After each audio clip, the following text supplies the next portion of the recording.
কলকাতা পুলিশের তরফ থেকে বলা হয়েছে ডায়মন্ড হারবারে বাসুলডাঙ্গা থেকে একজন রং মিস্ত্রি, তাকে আটক করা হয়েছে গোটা ঘটনায়।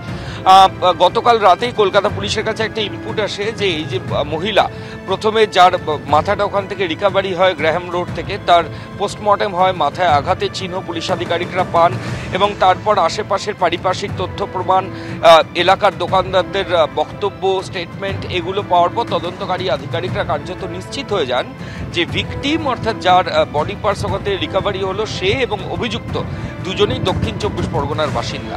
এবং পুলিশের তরফ থেকে যেটা অনুমান করা হচ্ছিল যে এই ভিকটিম সে ওই চত্বরে বিভিন্ন বাড়িতে ডোমেস্টিক হেল্প বা পরিচারিকার কাজ করে এবং যে ব্যক্তি আততায়ী রয়েছে তার সাথে সে ভিকটিমের পূর্ব পরিচিত, তার সঙ্গে ভিকটিমের একটা সম্পর্ক ছিল বলেই তদন্তকারী আধিকারিকরা মনে করছিলেন এবং তার ভিত্তিতে গতকাল রাতেই কলকাতা পুলিশের তরফ থেকে ডায়মন্ড হারবার পুলিশ ডিস্ট্রিক্টকে গোটা বিষয়টা জানানো হয়।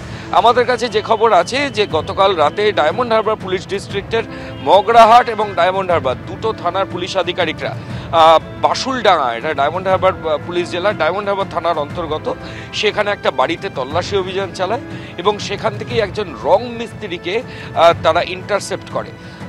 তারপর তাকে কলকাতা পুলিশের হাতে দেওয়া হয়। এই মুহূর্তে কলকাতা পুলিশের আধিকারিকরা এই রং মিস্ত্রিকে জিজ্ঞাসাবাদ করছেন।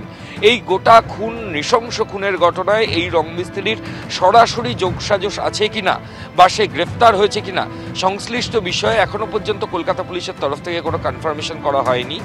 তবে এই খবর আমাদের কাছে কনফার্মড আছে যে এই ঘটনাতে ডায়মন্ড হারবার বাসুলডাঙ্গা থেকে গতকাল রাতে একজন রং মিস্ত্রিকে ডিটেন করা হয়েছে যে সাসপেক্টেড অ্যাকিউজড এবং তাকে জিজ্ঞাসাবাদের প্রক্রিয়া পুলিশ আধিকারিকরা করছেন।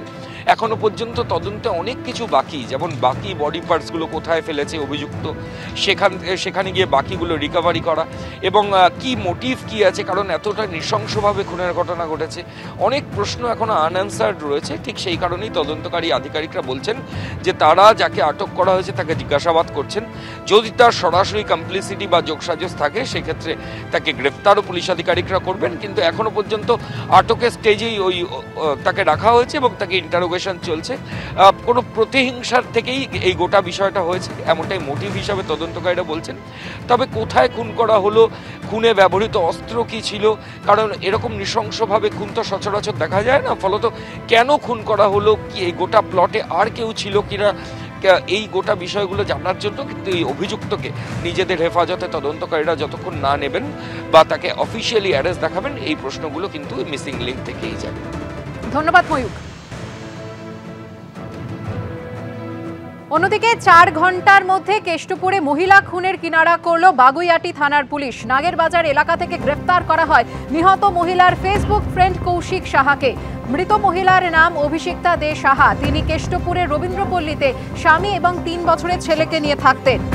বিউটি পার্লারে কাজ করতেন ওই মহিলা এবং পুলিশ সূত্রে খবর মাস কয়েক আগে কৌশিক সাহার সঙ্গে ফেসবুকে বন্ধুত্ব গড়ে ওঠে তাঁর। পুলিশ সূত্রে খবর সম্প্রতি বিবাহ বহির্ভূত সম্পর্কে দুজনের টানাপোড়েন শুরু হয়। অভিযোগ এরপর গতকাল মহিলাকে বাড়িতে একা পেয়ে গলায় ওড়নার ফাঁস দিয়ে শ্বাসরোধ করে খুন করে প্রেমিক। মহিলার মোবাইল ফোনে সূত্র ধরে অভিযুক্তকে গ্রেফতার করেছে বাগুইআটি থানার পুলিশ।